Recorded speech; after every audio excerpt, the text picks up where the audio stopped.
Welcome to our channel. Today we how to start designing websites with Squarespace, complete guide step by step clearly. To start designing websites with Squarespace, visit the Squarespace website. Click on the Get Started button. Choose a template that resonates with your vision. Preview the templates to see how they look with sample content. Once you find a template you like, click on Start with this design. Create an account by entering your email address and setting a password. Confirm your email to activate your account if prompted. Access the Squarespace editor after logging in. Explore the dashboard to familiarize yourself with the various options. Begin by editing your site title in the Settings panel. Upload your logo or add a site icon if desired.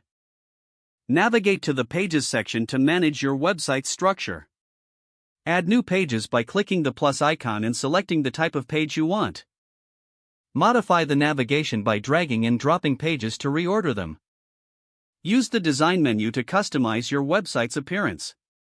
Adjust fonts, colors, and spacing to match your brand. Preview changes in real time by clicking the Preview button. Start adding content to your pages by selecting a page and choosing Edit.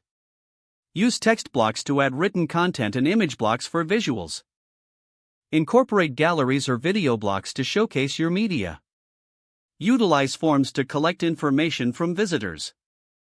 Integrate social media profiles by adding the social links block.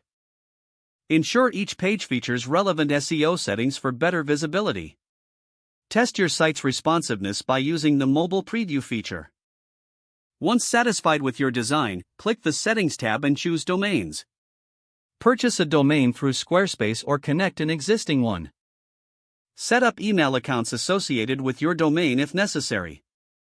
Review the site settings, including site title and description for SEO. Ensure your website is mobile-friendly and accessible. When ready, launch your site by clicking the Launch Site button. Invite feedback from peers or potential users. Don't forget to like this video and subscribe to our channel for more step-by-step tech guides.